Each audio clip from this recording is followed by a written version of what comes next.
واقعہ یوں ہوا، اچانک فضا میں گرد و غبار طوفان، اچانک ایک پرہیبت شخصیت عجیب سواری کر دی، ان سب کو گاجر مولی کی طرح کاٹ دو، ان سب کو ختم کر دو جو حضور کے گھرانے کے دشمن ہیں۔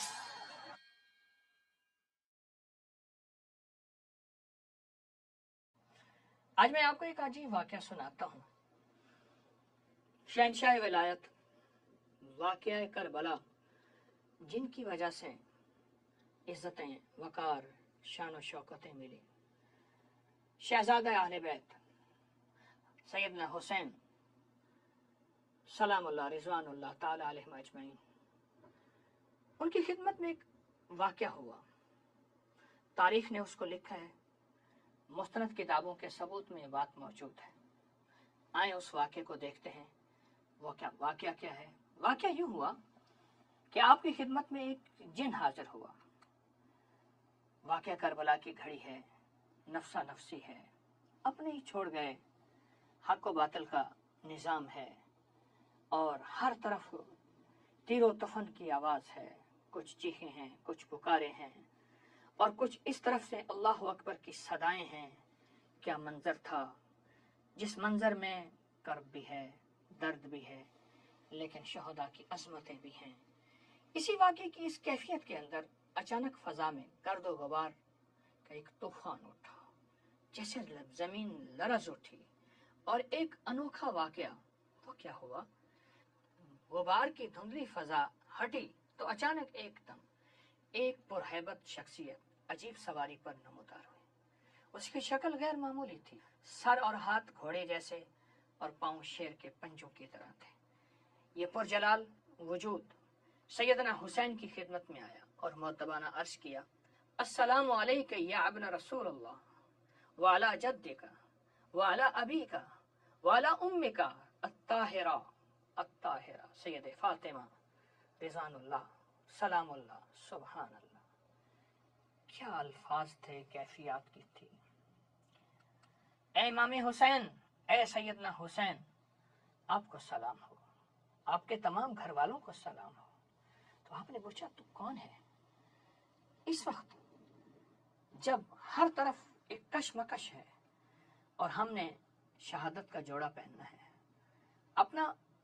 اپنا مبارک خون اللہ کی بارگاہ میں پیش کرنا ہے، اس وقت تو کون ہے؟ عرض کیا، نواسہ رسول، میرا نام زعفر ہے، میں جنات کا سردار ہوں، بہت لمبی میری عمر ہے، میرے لشکر اسی بیابان میں قیام پذیر ہے اور میں یہیں اسی بیابان میں رہتا ہوں۔ میں رسول اللہ صلی اللہ علیہ وسلم کا خادم اور سیدنا علی کے نور سے منور ہوں۔ جب آپ کے والد محترم بیر عالم میں جنات کے درمیان تشریف لائے تھے، انہوں نے ضرب ذوالفقار سے ہمیں اسلام کی طرف مائل کیا تھا۔ اس وقت میرے والد جنات کے بادشاہ تھے، شہنشاہ تھے۔ ان کے انتقال کے بعد جنات کی سلطنت میرے سپرد ہے۔ اے میرے آقا، مجھے اجازت دیجیے میں اپنے لشکر کے ساتھ آپ کے دشمنوں پر ٹوٹ پڑوں، ان سرکشوں کو آپ کی راہ میں نیست و نابود کر دو اور اللہ کی مدد نصرت حاصل ہو۔ اگر ہمیں اس سب معاملے میں شہادت کی سعادت پانی پڑی تو یہ ہمارے لیے بہت بڑی سرخ روئی ہوگی۔ سیدنا حسین نے فرمایا، اے زعفر، اللہ تجھے جزائے خیر دے، مگر یہ جنگ تمہارے لیے نہیں، تم ان لوگوں کو دیکھ سکو، وہ تمہیں نہ دیکھ سکیں، ہم انہیں نہ دے سکیں۔ اگر تم انہیں قتل کرو گے تو مناسب نہیں۔ واہ، کیا جواب دیا، کیا جواب۔ وہ تو فرماتے ہاں ٹھیک ہے، ان سب کو گاجر مولی کی طرح کاٹ دو، ان سب کو ختم کر دو جو حضور کے گھرانے کے دشمن ہیں۔ لیکن پھر فرمایا، جیسے بدر و حنین میں، غزوہ بدر اور غزوہ حنین میں میرے نانا کی مدد کے لیے فرشتے اللہ کے امر سے آئے، ویسی یہ جنگ بھی اللہ کی خاص مشیت کے تحت ہے۔ اللہ کا امر ہے، الامر للہ الفوق للہ، تم اپنے مقام اور لشکر میں واپس چلے جاؤ۔ زعفر کے دل میں ایک جذبہ تھا، اس کے دل میں ایک کیفیت تھی، وہ اپنی جان کو قربان کرنا چاہتا تھا، وہ اپنے مال، اپنے لشکر، اپنے گھرانے کو قربان کرنا چاہتا تھا۔ اس کے دل میں ایک کیفیت تھی، نواسہ رسول، جس کی زبان اتھر کو میرے حضور نے چوسا، جنہوں نے حضور کے سینہ اتھر کو اپنی زندگی کا ساتھی بنایا۔ کتنی بار زندگی میں گزرے ہوں گے کہ انہوں نے مہر مبارک دو شانوں کے درمیان کو بوسہ دیا ہوگا، جن کو حضور لے لے کے پھرے تھے، جو حضور کے حسن اور حسین حضور کی بغلوں کے اندر ایسے ہوتے تھے، چادر ہوتی تھی، گھر ہوتا تھا، فقر، فاقہ، بھوک، تنگ دستیاں، لیکن میرے حضور کے ساتھ ہوتے تھے۔ اور جعفر جن نے یہ سارے منظر دیکھے ہوئے تھے، اس کی کیفیت تھی کہ میں کسی طرح مدد کو پہنچ جاؤں اور میں ساتھ دوں۔ تو اس نے ایک تدبیر اختیار کی کہ لگا ہم انسانوں کی صورت اختیار کر لیں، اگر آپ فرمائیں، تاکہ وہ ہمیں دیکھیں، ہم انہیں دیکھ سکیں، اور پورا لشکر آپ کی محبت میں شہید ہو جائے، ورنہ ہم ان کو ختم کر دیں، یہ ہمارے لیے بہت بڑی سعادت ہوگی۔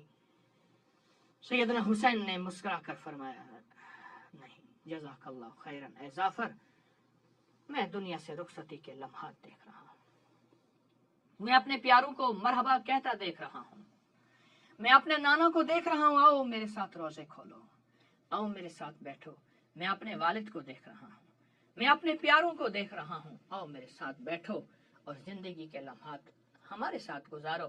دشمنوں نے تمہارے لیے زندگی تنگ کر دی ہے، دم واپسی ہے، رخصتی کا وقت ہے، ہمیں جانا ہے۔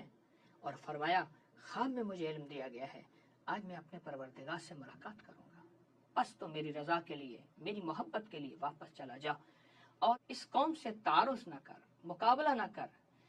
یہ سن کر غم زدہ جعفر آپ کا شکریہ ادا کر کے اور سیدنا حسین کی اطاعت میں واپس چلا گیا، اور اس کے ساتھ ہی گرد و غبار کا وہ طوفان چھٹ گیا۔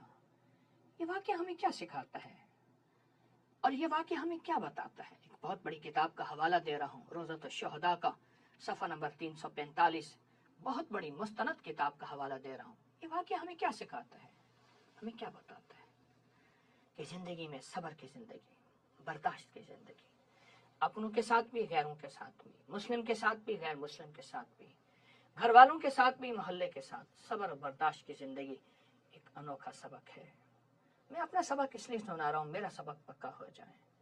اور یہ ہستیاں وہ ہیں، آل رسول، اصحاب رسول، آل بطول، آل حسن، آل حسین، آل عقیل، آل جعفر، آل علی، ہاں آل فاطمہ، یہ وہ ہستیاں ہیں جنہوں نے زندگی میں جینا بھی سکھایا اور مرنا بھی سکھایا۔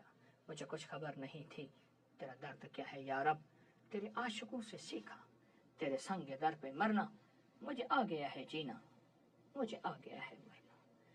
واہ، میں جن کو بھی سلام کہتا ہوں، زندہ ہوگا، اگر وہ زندہ نہیں اس کی اولاد زندہ ہوگی۔ میرا رب سلام پہنچاتا ہے، میں اس کا سلام کہتا ہوں جو ایک ہستی کی مدد کے لیے آیا، محبت کر کے آیا، مروت کر کے آیا، مودت میں آیا، آپ کے خلوص میں آیا، آپ کی شفقت اس پہ پڑی، لیکن آپ نے اپنی شفقتوں میں یہ فرمایا کہ نہیں، بس اب ہمارا سفر ہے اور ہم نے اپنے نانا کے حضور جانا ہے۔ اللہ پاک ان ہستیوں کو جزائے خیر دے، اور اس جعفر جن کو جزائے خیر دے، اگر وہ زندہ ہے، ورنہ اس کی اولادیں، میرا سلام میرا اللہ پہنچائے گا اس کی اولادوں تک، اور وہ اولادیں کہیں گے ایک فقیر تھا، وہ لوگوں کو بتا رہا تھا، آئے ہم خیر کا ہمیشہ تالا نہ بنے، چابی بنے، شر کا تالا بن جائے۔ یہ جعفر خیر کی چابی تھی، یہ جعفر شر کا تالا تھا، اور خیر انشاءاللہ ہمیں تلاش کرے، ہم خیر کو تلاش کریں تو خیر کو تلاش کرنے والے سدا کامیاب ہیں۔ ان کے تذکرے ایسے ہوتے ہیں صدیوں کے بعد بھی، بولے آ اسی مرنا نہیں، گور پہ آ کوئی ہو، آباد رہیں۔ السلام علیکم ورحمۃ اللہ۔ فَسَيَكْفِيكَهُمُ اللَّهُ وَهُوَ السَّمِيعُ الْعَلِيمُ۔ یہ کوئی بھی بندہ آخری مشکل میں دھنسا اور پھنسا ہوا ہو، وہ جیل ہو، وہ مقدمہ ہو، وہ کوئی بیماری ہو، وہ بیٹی کا مسئلہ، شادی کا یا طلاق تک مسئلہ قریب پہنچ چکا ہو، یا کوئی ایڈمیشن کرانا ہو، یا اولاد اور کے غم، مشکلات اور مسائل ہوں، تو یہ بہت طاقتور آیت مبارک ہے، فَسَيَكْفِيكَهُمُ اللَّهُ وَهُوَ السَّمِيعُ الْعَلِيمُ۔ اس کو بہت زیادہ کریں۔